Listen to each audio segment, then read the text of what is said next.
என்னப்பா சுண்டல் நம்ம தாளிச்சா மட்டும் டேஸ்ட்டாகவே இருக்க மாட்டேங்குது, இதே கடையில் வாங்கி சாப்பிட்டா கோயிலில் கொடுத்தா அவ்வளோ சூப்பராக இருக்குன்னு யோசிக்கிறவங்களா, நான் செய்கிற மாதிரி செஞ்சு பாருங்கள். நல்ல சுண்டல் இந்த பதத்துக்கு வேக வச்சு எடுத்துக்கோங்க.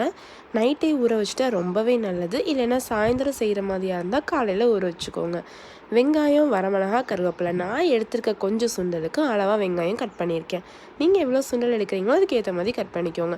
எண்ணெய் ஊற்றி கடுகு எப்பவும் போல் போட்டுக்கலாம். கடுகு நல்லா பொரிஞ்சு வரும்போது வெங்காயம், கருவேப்பிலை, வரமிளகாய் எல்லாத்தையும் ஆட் பண்ணிக்கலாம். லைட்டாக சால்ட்டு போட்டு நல்லா வதக்கிக்கோங்க. இந்த டைமில் நீங்கள் சுண்டலில் உப்பு போட்டிருந்தீங்கன்னா வெங்காயத்துக்கு மட்டும் அளவு உப்பு போட்டுக்கோங்க. ஆனால் சுண்டலில் உப்பு போட்டு வேக வைங்க, அப்போ தான் நல்லாயிருக்கும். வெங்காயத்துக்கெல்லாம் உப்பு போட்டு கொஞ்சம் பெருங்காயத்தூள் ஆட் பண்ணிக்கிறேன், ஏன்னா இது லைட்டாக கேஸில், அதனால நல்லா பெருங்காயத்தூள் போட்டு நல்லா வதக்கி விட்டு அதுக்கப்புறம் இதில் என்னென்ன மசாலா ஆட் பண்ணணும் அப்படின்னு பார்த்தீங்கன்னா, மஞ்சத்தூள், மல்லித்தூள் 2 ஆட் பண்ணிக்கோங்க. ஏன்னா மஞ்சத்தூள் போட்டிங்கன்னா ரொம்ப நல்லது. மல்லித்தூளும் டேஸ்ட் சூப்பராக இருக்கும் சுண்டலுக்கு, அதனால அதை லைட்டாக ஆட் பண்ணிக்கோங்க. அது போடுற வீடியோவை நான் உங்களுக்கு எடுக்க மறந்துட்டேன், அதனால நான் இதில் ஆட் பண்ண மாதிரி காமிக்கலை. நல்லா அது வணங்கி வந்ததுக்கப்புறம் நம்ம ஹீரோ ஆஃப் த டிஷ் யார், சுண்டல் அள்ளி கொட்டிட வேண்டிதான். கொட்டி நல்லா ஒரு பெரட்டி எடுத்திங்கன்னா அவ்வளோதான். ரொம்ப போட்டு மிக்ஸ் பண்ணக்கூடாது.